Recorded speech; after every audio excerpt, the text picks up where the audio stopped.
Hello students, today discuss related to UPSC. आज हम सब लोग प्रतिष्ठा आईएएस एकेडमी के राउंड टेबल पर छात्रों के साथ उपस्थित हैं और आज की चर्चा यूपीएससी 2023 को ध्यान में रखते हुए हम लोगों में डिस्कस हो रहा है, जिसमें हमारे यूपीएससी के छात्र भी बैठे हुए हैं। मई में जो एग्ज़ाम होने जा रहा है उसे किस तरीके से क्रैक किया जाए, और मैं ये अच्छे से कह सकता हूँ कि जिस तरीके से हम लोग डिस्कस करते चले आए हैं और आज कई डे के बाद जो डिस्कस हो रहा है, इसका जो मेन एम है वो है ये तमाम बैठे हुए छात्रों को यूपीएससी 2023 में सफलता दिलाना, जिसके पीछे हम ये चाहते हैं कि चाहे तो प्री का एग्ज़ाम हो या मुख्य परीक्षा का एग्ज़ाम हो या फिर इंटरव्यू ही क्यों ना हो, यदि हमने ओनली प्री को लेके क्लास किया या डिस्कस किया तो ये सब कुछ ठीक नहीं है। यूपीएससी के अकॉर्डिंग प्रतिष्ठा आईएएस एकेडमी में सबसे खास बात ये तय हो रही है कि प्रीकम मेंस के साथ साथ हम इंटरव्यू को किस तरीके से क्रैक करें, जिसमें हमारे इम्पोर्टेंट स्टूडेंट्स जो 2023 में रिजल्ट देंगे उस पर आज हम चर्चा कर रहे हैं। हमने पहले भी चर्चा की है कि मिशन यूपीएससी यूपीपीएससी 2023 के बारे में, और पहले भी हम ये बता चुके हैं और आज फिर से एक बार स्टूडेंट्स के साथ आज बैठे हैं इस चर्चा के लिए कि हम अपना जो डिज़ायर्ड सक्सेस है, let it be in UPSC और इन यूपीपीएससी स्पेसिफिकली, हम कैसे उसे इंश्योर कर सकते हैं। हम पहले भी ये बात कर चुके हैं और आज फिर से एम्फोसिस इसी बात पर देना चाह रहे हैं कि इसकी प्रिपरेशन प्री और मेंस दोनों की एक साथ की जानी चाहिए, और इंटरव्यू पर भी जैसे बेसिक स्किल्स हैं। देखिए, इसका कारण क्या है, अभी डीआर सर ने भी कहा है इस चीज़ को कि जब हम प्री की बात करते हैं, प्री इस बार भी कैलेंडर आ चुके हैं, दोनों ही आयोग अपना अपना कैलेंडर दे चुके हैं।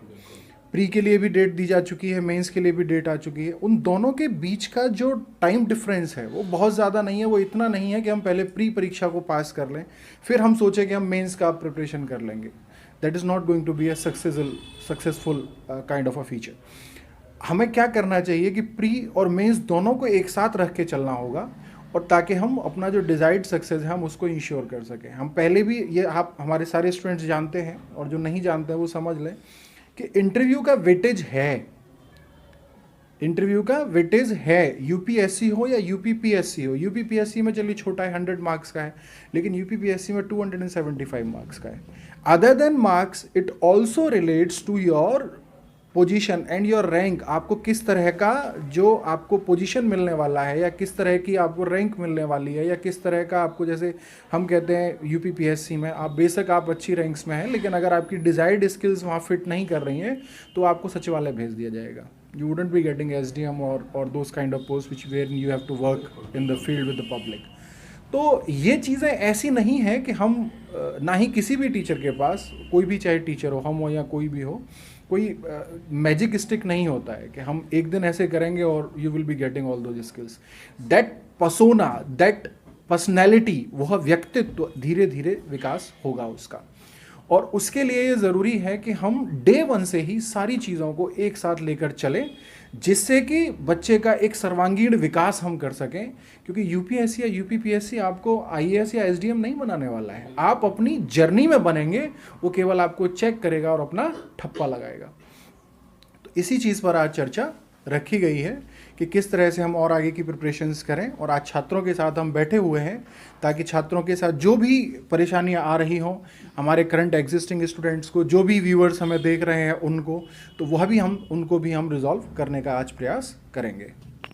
आज की चर्चा मुझे लगता है वीपी सर ने जिस तरीके से छात्रों को बताया, ये सफलता ही नहीं, एक बहुत बड़ी रैंक भी हासिल कराने में मदद करेगी। क्योंकि जिस तरीके से हम और हमारी टीम एक सिस्टमैटिक तरीके से मुख्य परीक्षा से लेके पीटी के एग्ज़ाम को लेके हम जो तैयारी करवा रहे हैं, तो आज का ये जो डिस्कशंस हो रहा है ये कोई छोटी चीज़ नहीं है। यदि हमारे स्टूडेंट्स इस बात पर ध्यान देते हैं तो सफलता मिलेगी या नहीं मिलेगी? बिल्कुल मिलेगी। ये डिस्कशन जो भी यूपीएससी के लिए हो रहा है ये काफ़ी ज़्यादा इम्पोर्टेंट है, बिकॉज अल्टीमेटली हम लोग जो सीख कर रहे हैं इज़ कि 2023 में अपना एग्ज़ाम क्वालिफाई करें, because for each and every aspirant I think time is just running right now. हम पे ज़्यादा समय है नहीं, we just have few months. So it is very important कि हम एक बहुत ही अच्छा और कोलैबोरेटिव तरीके से पढ़ें, जहाँ पे अपने प्री मेंस और अपने इंटरव्यू को तीनों को इक्वली इम्पोर्टेंस देते हुए, इक्वल समय देते हुए उसको अपना टाइम भी डिवोट करें एंड जो जो चीज़ें उसके लिए इम्पॉर्टेंट हैं उसके लिए अपने टीचर से, अपने प्रोफेसर से, सबसे गाइडेंस भी लेते रहें. So it is very important for us right now to focus on the exams and to be just behind it to achieve it. तो देखिए, आज ये बात हमारी स्टूडेंट्स कीर्ति जी ने रखा कि हमको कंटिन्यू अपनी तैयारी करना है, उसमें किसी भी प्रकार का कोई भी स्टॉप नहीं देना है. ठीक है, तो आज इस राउंड टेबल पे मुझे ये देखने को मिल रहा है कि सभी छात्र हाईली इंटरेस्टेड हैं और अच्छे से यूपीएससी की तैयारी में लगे हुए हैं. कुछ और बातें हैं जो स्टूडेंट्स को हमेशा परेशान करती हैं. जैसे अभी हम बात कर रहे हैं कि एक स्टूडेंट को प्री, मेंस और इंटरव्यू तीनों को एक साथ रख के चलना है. अब होता क्या है कि हर मोहल्ले, हर गांव में कोई न कोई दीदी भैया बैठे हैं जो अपनी पंचवर्षीय और सप्तवर्षीय योजना पूरी कर चुके हैं, लेकिन अभी तक पीटी भी नहीं हुआ. अब छात्र ये सोचता है कि सर कह रहे हैं कि पीटी, मेंस, इंटरव्यू सारा करें. अब पीटी हुआ नहीं हुआ, मेंस हुआ नहीं हुआ. तो ये एक साथ प्रिपरेशन करने वाला जो मैटर है वो कितना उचित है और कितना सही है, क्या हमें ऐसा करना चाहिए? तो इसके लिए बड़ा एक साधारण सा वक्तव्य है और जो हम देखते भी आए हैं, और हर छात्र हो या हमारे जैसा कोई शिक्षक है, वो हर कोई इसको जब से भी इसमें है वो देख रहा है कि यह कुंभ का मेला तो है नहीं, हर वर्ष आएगा.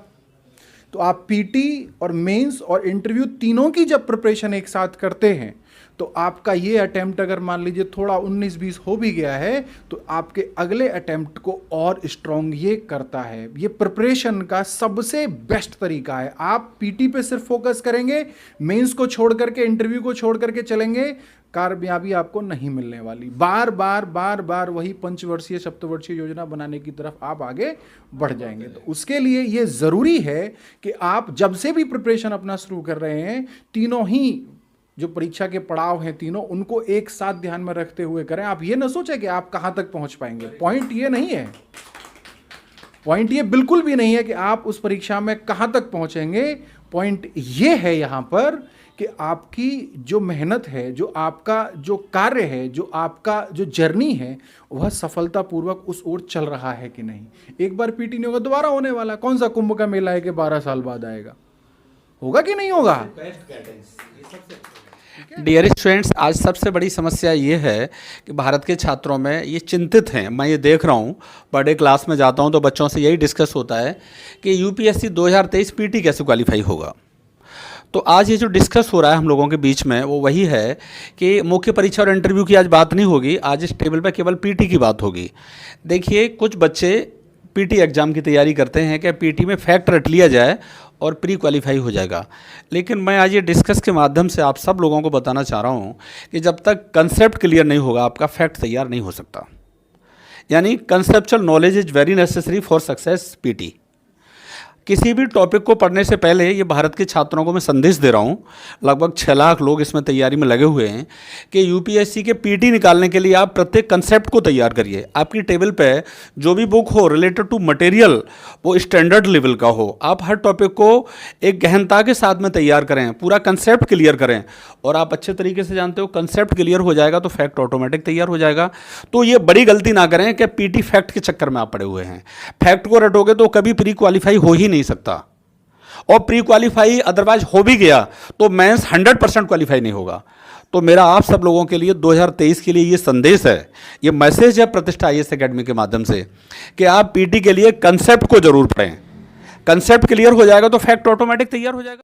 पीटी और मेंस के काफ़ी सारे सब्जेक्ट्स ओवरलैप करते हैं ज़्यादातर हिस्ट्री में, और हमारे पॉलिटी तो पूरी ही ओवरलैप कर रही है. तो काफ़ी हद तक हम उसको तैयार जब कर रहे होते तो इसी हिसाब से करते हैं कि हम उसको मेंस की तरह लेकर चलें. क्योंकि अगर आपका मेंस तैयार है तो काफ़ी हद तक आपका, क्योंकि मेंस तैयार है तो कॉन्सेप्ट ऑब्वियसली क्लियर करना ही होगा, और कॉन्सेप्ट क्लियर नहीं होगा तो फिर आपका कुछ नहीं होने वाला मेंस में. क्योंकि उधर आपका पीटी का बेशक आप कर सकते हैं, कुछ जगह फैक्चुअल बहुत कम क्वेश्चन आते हैं. फैक्चुअल भी अगर आप फैक्चुअल के बेसिस पर ही बैठे हैं तो, कि फैक्चुअल क्वेश्चन नहीं आते हैं स्ट्रेट. अगर आप स्पेशली यूपीएससी की बात करें तो वो तो कहीं नहीं देने वाला है आपको फैक्ट से क्वेश्चन, वो घुमाकर ही देता है क्वेश्चन. तो अगर आप मेंस की तैयारी के हिसाब से अगर अपना पॉलिटी और हिस्ट्री और ज्योग्राफी क्योंकि पूरा एक तरह का साइंस ही है ज्योग्राफी, तो उसको अगर आपके कॉन्सेप्ट क्लियर नहीं होंगे तो फिर गेम ओवर है, आपका पीटी में ही भंटाधार हो जाएगा। उससे पहले आपको मेंस के हिसाब से तैयार करना होगा उसको। तो अगर और मेंस और पीटी का जब इकट्ठा चल रहा होता है आपका, तभी आपका कहीं पीटी में कुछ हो सकता है, क्योंकि मेंस वाला पार्ट भी जो है, अगर आप पीटी क्लियर कर भी लेंगे तो मेंस में लिखेंगे क्या? 3 महीने आपको लग रहा हो कि हम उसमें कर लेंगे, वो 4 सब्जेक्ट्स नहीं होने का है, क्योंकि और भी सब्जेक्ट्स भी बढ़ जाते हैं, उसके अलावा आपका ऑप्शनल सब्जेक्ट बढ़ जाएगा। और फिर आपकी तैयारी अगर आपने पहले से ही इस हिसाब की नहीं ली है कि आपका आगे कुछ हो सके, तो आप कैसे उम्मीद कर सकते हैं कि कुछ कर पाएंगे आप आगे, अगर आपने पहले ही नहीं सोचा है अपने फ्यूचर के बारे में? तो वो 3 महीने क्या। यूपीएससी की तैयारी कर रही हैं ज्योति, इन्होंने अपना एक्सपीरियंस शेयर किया कि पीटी निकालने के लिए किस तरीके से प्रतिष्ठा आईएएस एकेडमी अपने छात्रों को तैयारी करा रही है। इन्होंने अपना जो एक्सपीरियंस शेयर किया है ये जरूर छात्रों के काम आएगा, और मैं भरोसे के साथ कह सकता हूँ कि पूरे देश में जो छात्र हमारी आवाज़ को सुन रहे हैं वो यूपीएससी का पीटी ईजिली गोइंग ऑन इस तरीके से तैयारी करेंगे तो वो निकाल सकते हैं।